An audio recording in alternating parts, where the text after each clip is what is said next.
that with your help, man will be what he was born to be.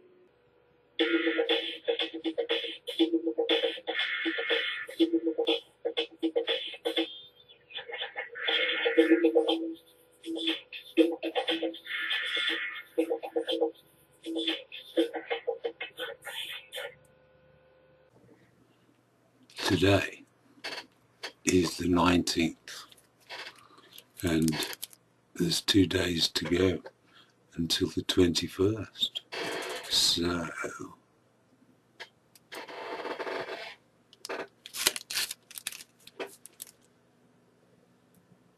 is it going to be the Great Awakening, where everybody thinks to themselves, well, the whole world's in a mess. The banking system doesn't know whether it's coming or going or gone.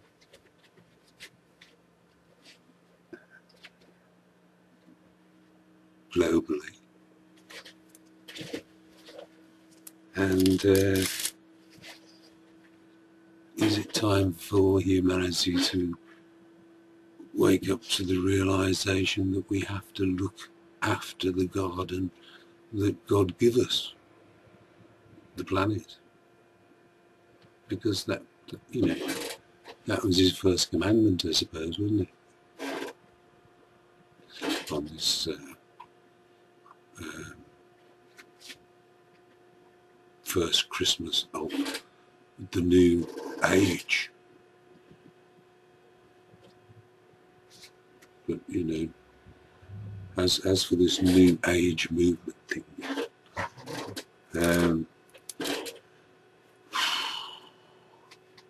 why should it want to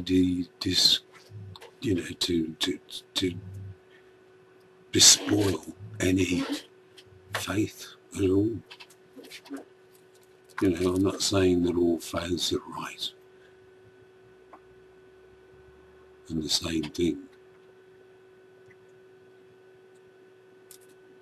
but we shouldn't judge another man by his faith, really, or woman. We should just judge them by their actions.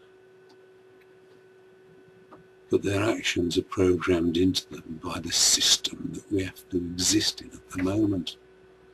You know, this capitalist sort of dictatorship, because that's what it's become, really, isn't it? And everybody just sits on the fence now.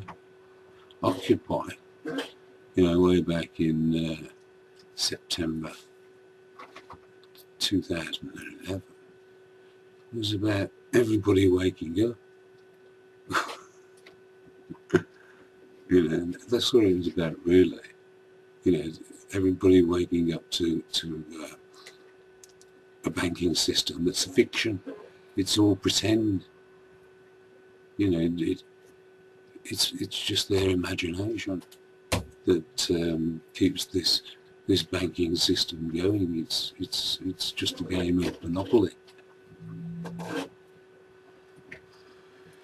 Hey.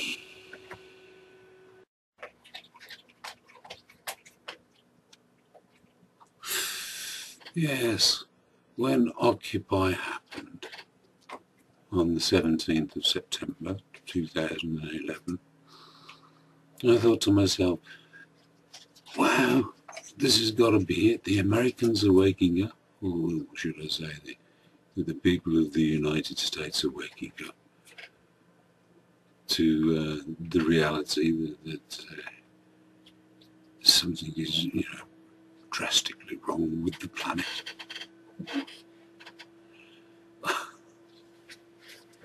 So, you know, why didn't it happen? Why didn't it happen? You know, why didn't everybody wake up then to the reality that the whole banking system is in a state of failure because it doesn't exist? So, you know, if money is a fiction, then all debt is a fiction too. And oi,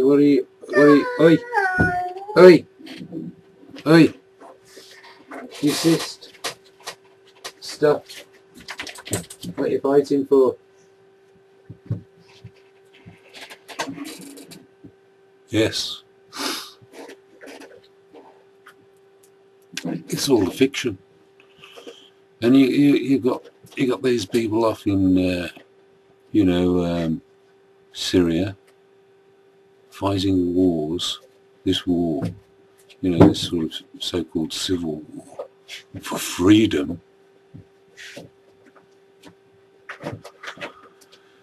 And they're doing exactly what the Zionists want them to do, because that's what they are really. These neoconservatives, they're just Zionists that want to take control of the planet, and this is their plans, you know, and to govern the planet from Jerusalem.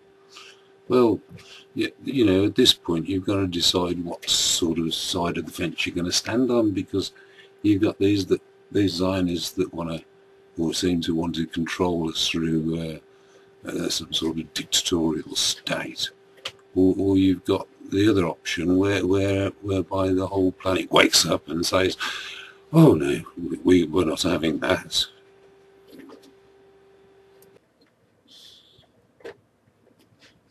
So you look at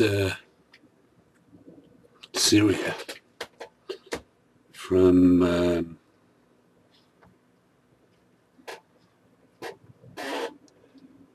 the Afghani perspective way back in the 80s, where the CIA funded the Mujahideen, who became, of course, the Taliban, and you know, the Taliban sort of became Al-Qaeda really, or Al-Qaeda became part of it, wrapped up with the Taliban, who were the Mujahideen that the CIA funded.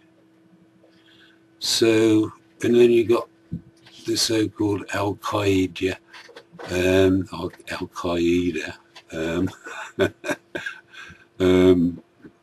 element in Syria, and all of those different tribes in Syria that are going to end up fighting each other for control of whatever they can grab control of, which is exactly what the 1% wants anyway. They want chaos across the Middle East. They love it for some reason.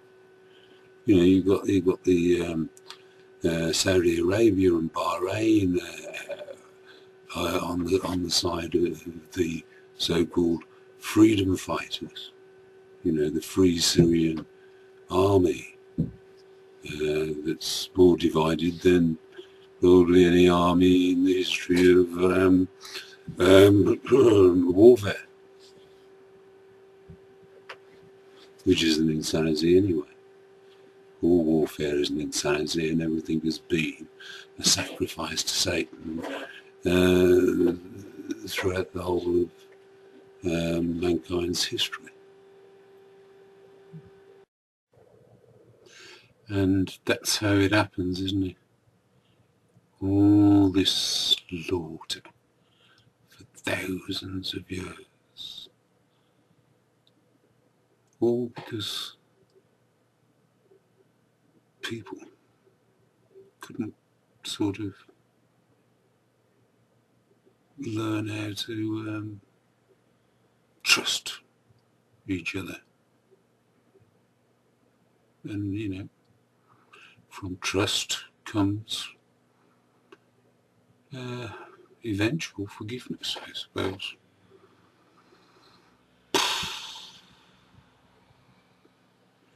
Wouldn't it be nice if we all could just forgive anyway this Christmas? And the forgiveness will be the awakening, perhaps.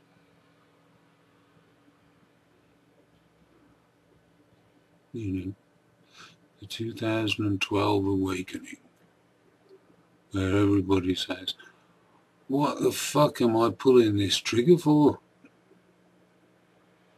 What am I doing? What have I got this gun in my hand for?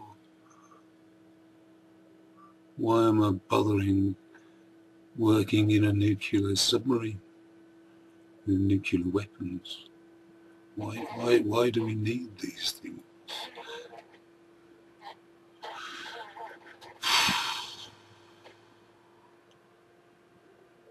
It's been a few years since I did the John Lennon song. Well, I spoke it. And, it will probably been 40 years, at least, now, since John sang it. Merry Christmas, war is over, if you want it. War can be over if you want it. Just gotta stop hurting each other. Stop the violence. Pass the love, I suppose. If you can. If you want it. Perhaps you've got to ask yourself, what side of the fence are you really going to stand on there? Are you going to pass the love? Or are you going to pass the hate? Because really all of the hate that humanity's got and all of the mistrust, it's all been programmed into you by this 1% global elite that is in control of every single nation on the planet, except for a few. And you just have to wonder why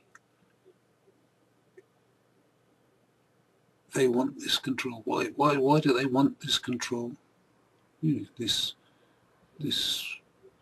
rulership of the entire planet through the monetary economic system, or a monetary economic system, some form of control over 7 billion people and rising. Why do they have to need this elite, need this monetary control? That they're the bankers, and it's a monopoly game, and the banker always wins.